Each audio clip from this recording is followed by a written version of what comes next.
हाय, आज मैं बहुत ज़्यादा एक्साइटेड हूँ क्योंकि मुझे मिली है सिन एंडोमेंट फंड स्कॉलरशिप। इसका नाम ही ऐसा है कि बहुत सारे लोग इसको अप्लाई ही नहीं करते, ये सोचकर कि यार ये तो सिर्फ सिंधियों को मिलेगी और साडा की। लेकिन मैंने ये स्कॉलरशिप अप्लाई की और मुझे आज इसके पैसे मिल गए हैं, विच इज़ 25,000 रुपीज़। क्योंकि मैंने अपने पूरे एमबीए पे सिर्फ 1,65,000 रुपये खर्च किए हैं और ये उसका 16% अमाउंट है। लेकिन ये आपको 80% तक वापस मिल सकते हैं। मैं इसके हैक्स इस वीडियो में बताऊंगा। मुझे नहीं पता था इसलिए मुझे कम मिले, अदरवाइज़ मैं भी शायद 80% तक वापस ले लेता। क्योंकि मैं ऑलरेडी स्कॉलरशिप पे था इसलिए मेरी फ़ीसेस कम थी और उसका 16% भी कम है। लेकिन अगर आप फुल पेमेंट करके अपना एमबीए कर रहे हैं तो सिन एंडोमेंट फंड स्कॉलरशिप से आपको 80% ऑफ योर फ़ी रिफ़ंड हो सकती है और ये लिटरली पैसों की फॉर्म में मिलती है। मेरे हाथ में इस वक्त चेक है जो मैं कैश कराने वाला हूँ। सिन एंडोमेंट फंड स्कॉलरशिप क्या है, इसका क्या एलिजिबिलिटी क्राइटेरिया है, कौन से स्टूडेंट्स इसको अप्लाई कर सकते हैं, कौन सी यूनिवर्सिटीज़ और इंस्टीट्यूट के स्टूडेंट्स इसको अप्लाई कर सकते हैं, किस क्राइटेरिया पर कितनी % ऑफ अमाउंट वापस मिलता है, ये सारी डिटेल्स मैं आपको इस वीडियो में बताने वाला हूँ। तो चलते हैं मेरी स्क्रीन के ऊपर। Meanwhile like and subscribe my channel ताकि मैं मोटिवेटेड रहूँ और आपको अपनी सारी नॉलेज ट्रांसफ़र कर सकूँ। तो जैसा मैंने वीडियो के स्टार्ट में बताया आपको कि सिन एंडोमेंट फ़ंड की हम डिटेल्स के बारे में जानेंगे। ये एक वेबसाइट है आईबीए की, इसका लिंक भी डिस्क्रिप्शन में मौजूद है ताकि आप खुद भी डिटेल में पढ़ सको। ये नीचे एक बड़ा सा पोस्टर है जहाँ पे सबसे पहले तो आपको डेट प्रोमिनेंट नज़र आ रही होगी कि किन डेट्स में ओपन होती है। ये साल में तकरीबन इसी स्पैन में ओपन होती है, so you need to keep an eye कि यार ये इस टाइम में ओपन आ रही है ताकि मैं अप्लाई कर सकूँ। फिर ये वो डिसिप्लिन्स हैं नीचे जहाँ पर आप अप्लाई कर सकते हो, जिसमें medical MBBS, medical DBS, doctor of physiotherapy, B pharmacy, D pharmacy और भी बहुत सारी चीज़ें। इसमें बिजनेस एडमिनिस्ट्रेशन भी है, like MBA, BBA and other stuff. फिर हम नीचे आ जाते हैं कि ये है क्या। एक्चुअली सबसे इम्पॉर्टेंट चीज़ ये, this scholarship covers the cost of only 1 year tuition fee for the academic year. अब या तो अब लेट्स से आपने 2022-23 में अप्लाई किया है या 23-24 में, तो 1 साल की जो भी आपने फ़ीस पे की होगी सिर्फ़ वो ही आपको रिफ़ंड हो सकती है। अब उसमें फिर नीचे कैटेगरी है कि आपकी फ़ैमिली इनकम क्या थी। अगर आपकी family income, there are 3 groups, group A, group B and group C. अगर आपकी family income yearly, annually 1 lakh रुपए से 15 लाख रुपए तक थी या इसके नीचे थी और फिर आपकी सारी चीज़ें अप्रूव भी हुई, आपका इंटरव्यू भी ठीक हुआ, तो फिर you will be eligible to get your 80%। उसके बाद अगर आप ग्रुप बी में आते हैं जहाँ 15 लाख से 25 लाख है तो 10%, ग्रुप सी जहाँ 25 लाख से 60 लाख है 10%। ठीक है, इसमें कोटाज भी हैं, ये आप आराम से बैठ के पढ़ सकते हैं कि किस कैटेगरी का कौन सा कोटा है। इतना इम्पॉर्टेंट नहीं है, अगर आपकी यूनिवर्सिटी में ये स्कॉलरशिप आ रही है तो मीन्स कि उनका कोटा है and you can apply.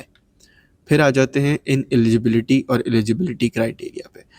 Applicant जो है वो सिन का होना चाहिए क्योंकि ये सिन एंडोमेंट फंड स्कॉलरशिप है, तो ये सिन का एप्लीकेंट होना ज़रूरी है। फिर जो बंदा है जो अप्लाई कर रहा है उसका ज़रूरी है कि वो किसी भी रेलेवेंट स्टडीज़ में इनरोल्ड होना चाहिए, पास्ड आउट नहीं होना चाहिए या अभी ऐसा ना हो कि अभी इनरोल करेगा। करंटली ही और शी शुड बी इनरोल्ड। अगर नहीं स्टार्ट हुआ है तो एटलीस्ट उसके पास एडमिशन लेटर होना चाहिए। CGPA 2.5 अबव होनी चाहिए या 60% जो भी आपकी यूनिवर्सिटी का क्राइटेरिया हो। और अगर आपके पेरेंट्स जो हैं वो गवर्नमेंट एम्प्लॉई हैं तो फिर उनके पास सर्टिफिकेट होना चाहिए उनकी इनकम का, जो कि उनका हेड ऑफ इंस्टीट्यूट या डिपार्टमेंट उनको इशू करेगा। फिर बात वही है नीचे की, आपके पास एनुअल इनकम के एविडेंस होने चाहिए। वो किस तरह प्रोवाइड करेंगे, आपकी जो सैलरी स्लिप होती है, लेट्स से आपकी या आपके फादर की लास्ट सैलरी स्लिप आप लगाएंगे तो उनको अंदाज़ा हो जाता है कि आपकी एनुअल कितनी है। फिर उसके साथ आपके एक्सपेंडिचर्स वगैरह वो मैं आपको वीडियो के एंड में बताता हूँ। अच्छा, इन एलिजिबिलिटी क्राइटेरिया मैंने आपको पहले ही बताए कि बंदा जो है वो ओवरसीज़ का नहीं होना चाहिए, कोई फ़ॉरेन एजुकेशन के लिए आप नहीं अप्लाई कर सकते, सिन के लिए होना ज़रूरी है और करंटली इनरोल्ड होना चाहिए और गलत इन्फॉर्मेशन नहीं होनी चाहिए, कंप्लीट एप्लीकेशन होनी चाहिए, ड्रॉप आउट स्टूडेंट नहीं होने चाहिए।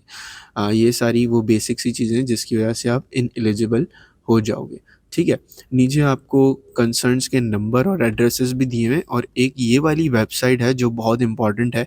वो इसलिए कि आपको पता लगेगा कि आप जिस भी इंस्टीट्यूट में पढ़ते हो क्या वो इस स्कॉलरशिप की लिस्ट में आती है या नहीं। ठीक है, तो मैंने ये लिंक खोला हुआ है, ये लिंक बराबर में देख लेते हैं। सो जब आप इस लिंक पर आएंगे तो आपको एक होम पेज इस तरह का मिलेगा। ठीक है, यहाँ पर आके आपने यहाँ पर जाना है। इनिशिएटिव्स पे जब आप क्लिक करेंगे तो यहाँ पर आएगा universities under endowment fund scholarship fund. इस पर क्लिक करेंगे हम, तो यहाँ पे वो सारी यूनिवर्सिटीज़ की लिस्ट आ जाएगी जो भी आ, इस इंडोमेंट फंड स्कॉलरशिप के लिए एलिजिबल है। सबसे पहले आप चेक कर लीजिएगा कि आपका इंस्टीट्यूट इस लिस्ट में है या नहीं है। तो फिर जब आपकी यूनिवर्सिटी में या कैंपस में लिस्ट लगे या लेट्स से ओपनिंग का कोई बैनर शैनर लगे तो आप अप्लाई कर सकते हो। अच्छा, अप्लाई करने के लिए अब आपका मेन सवाल होगा कि यार अप्लाई करने के लिए मुझे कौन कौन सी चीज़ें चाहिए। ठीक है, वो कहाँ से मिलेंगी। ठीक है भाई, तो सीफ स्कॉलरशिप जब आप गूगल पे सीफ लिखोगे तो वहाँ पर एक गवर्नमेंट की वेबसाइट आ रही होगी सीफ।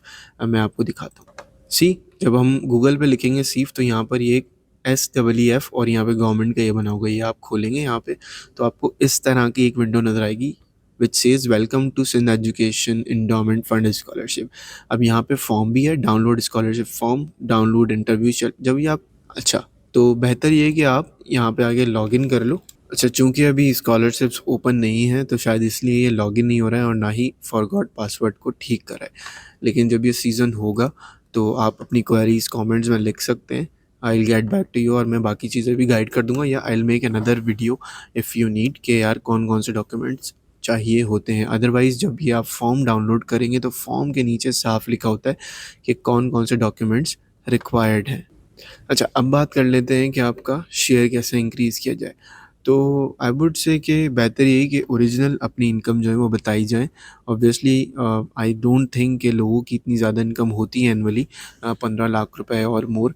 अगर 15 लाख रुपए से कम है, अपने ओरिजिनल डॉक्यूमेंट के साथ सारी चीज़ें अच्छे से इंटरव्यू दें तो आपके जितने भी आपने उस साल में फ़ीस भरी होगी उसका 80% इंशाल्लाह आपको वापस मिल जाएगा।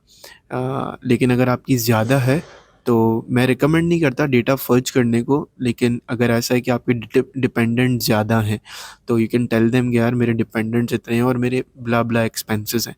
तो आई वुड से किसी भी तरीके से show them that you fall in group A and you will get the maximum percentage of your fee back. अच्छा, लकीली मुझे अपना फॉर्म मिल गया जो मैंने फ़िल किया था। तो जब आप एप्लीकेशन का फॉर्म फिल कर लोगे तो आपको आउटपुट ऐसा मिलेगा जिसको आपको प्रिंट करके अपनी यूनिवर्सिटी लेके जाना होगा और जमा करानी होंगी सारी डॉक्यूमेंट्स के साथ। उम्मीद करता हूँ इस वीडियो में आप तमाम डिटेल्स समझ गए होंगे और आप अच्छी तरीके से अब सिंध एंडोमेंट फ़ंड या बाकी स्कॉलरशिप्स अप्लाई कर सकते हैं। सिंध एंडोमेंट फंड का वेब पेज का लिंक मैंने डिस्क्रिप्शन में ऐड कर दिया है। आप वहां से डायरेक्ट वेबसाइट खोल सकते हैं और डिटेल्स भी जान सकते हैं। और या आपका भाई भी आपके सारे सवालों के जवाब देगा। Just write any question in comment and I will get back to you as soon as possible. If you have liked the video and it's fruitful for you, then like and subscribe my channel to keep me motivated to share more relevant knowledge to you. Thank you. आज के लिए इतना ही। अल्लाह हाफिज़।